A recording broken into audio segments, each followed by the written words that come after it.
স্বপ্নে দেখি মাঝে মাঝে আমার মা মৃত্যুবরণ করেছে, যদিও আমার আম্মা জীবিত আছে। মাঝে মাঝে দেখি সাপ আমাদেরকে দৌড়ায় হুজুর, মাঝে মাঝে স্বপ্নে দেখি পাহাড় ভেঙে পড়ে, মাঝে মাঝে স্বপ্নে দেখি আমার ঘরের ভিতরে আগুন ধরে। হুজুর বুঝলাম না।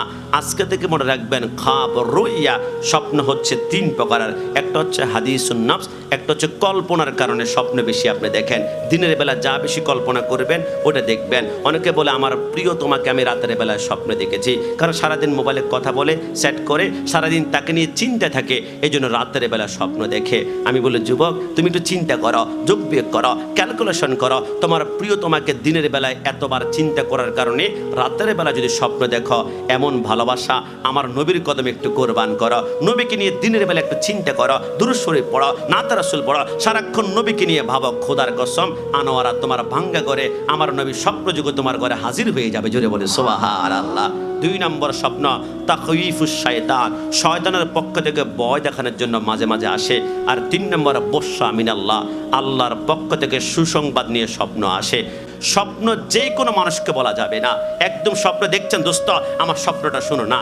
আজকে থেকে মনে রাখবেন, স্বপ্ন যে কোনো মানুষের কাছে যদি আপনি বলেন, কোনো মানুষ যে ব্যাখ্যাটা করবে ওই ব্যাখ্যাটা কিন্তু আপনার সাথে সংঘটিত হবে। ধরেন আপনি দোস্তকে আপনি বলেন আমি স্বপ্নে দেখেছি, দোস্ত বললেন আহা তাহলে তো তোর ক্যান্সার হওয়ার সম্ভাবনা আছে। তাহলে দোস্ত যদি ব্যাখ্যা করে ক্যান্সার হওয়ার সম্ভাবনা, তাহলে ক্যান্সার আপনার ভিতরে সংঘটিত হবে। এই জন্যে আপনি যখন স্বপ্ন দেখবেন, স্বপ্নটা অবশ্যই কোনো বড় বিখ্যাত কোনো আলেমের কাছে বলবেন, না হয় জ্ঞানী ব্যক্তির কাছে। রাসূল বলে, সাহাবায়ে কেরাম তোমরা মনে রাখবা, স্বপ্ন যেভাবে ব্যাখ্যা করা হয় তা কিন্তু সংগঠিত হবে। সেজন্য কোনো আলেম, কোনো জ্ঞানী ব্যক্তি ছাড়া তোমরা কখনো তোমাদের স্বপ্নের ব্যাখ্যা বলবা না।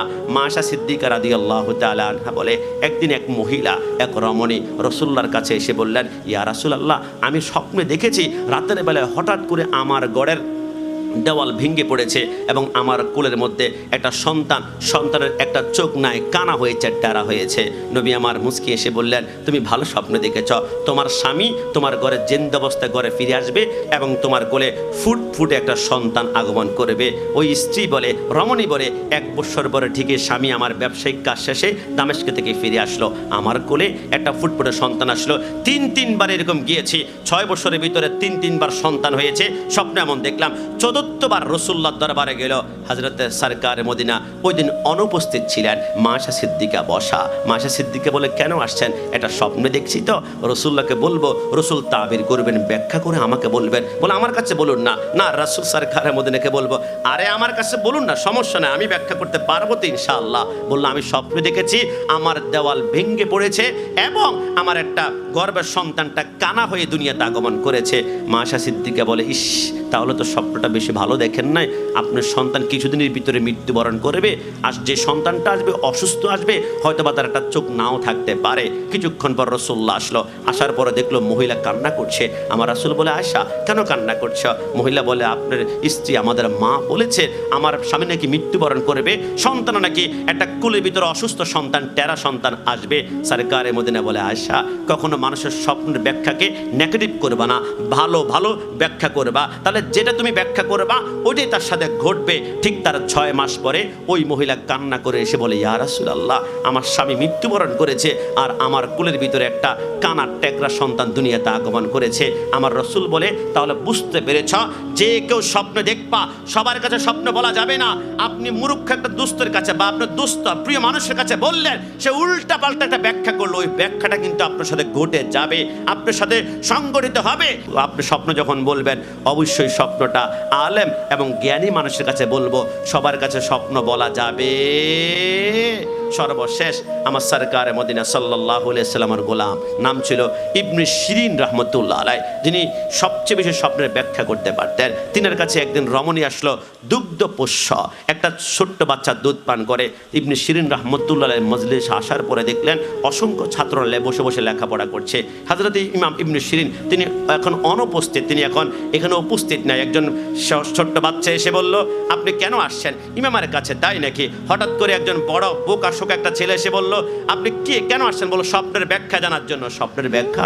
তাহলে আমাকে বলুন, আমি ব্যাখ্যা করি। তিনি সহজ মনে বলে দিলেন, আমি স্বপ্নে দেখেছি আমার বাচ্চা রাতের বেলায় সেই সাগরের পানি পান করছে। ওই বোকা ছাত্রটি বলতে শুরু করল, আহা, আপনার সন্তান তো ফ্যাট ফুলে মৃত্যুবরণ করবে। স্বপ্নের ব্যাখ্যাটা হচ্ছে এমন।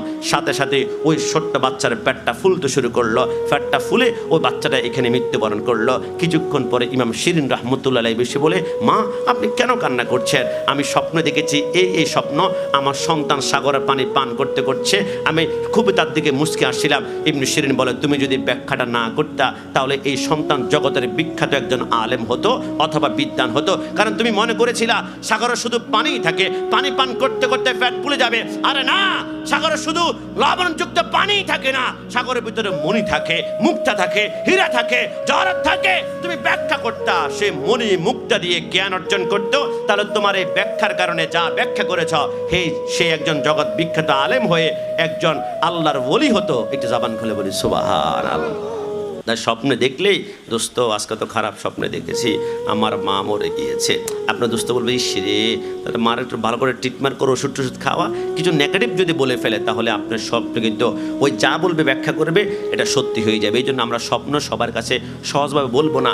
আমরা স্বপ্ন বলার সময় মানুষের কাছে ভেবে চিনতে, জ্ঞানী, শুভাকাঙ্ক্ষী এবং আমার কল্যাণকামী যে আমার ভালো চায় এমন বন্ধুর কাছে বলবো। রব্বুল আলামিন ভালো ভালো স্বপ্নগুলো দেখতে পারি। আর সরকারে মদিনাকে জীবনে একবার হলো স্বপ্ন যুগে আমাদের তাকদীরে কবুল আর মঞ্জুর করা। সবাই জবান খুলে বলি আমিন।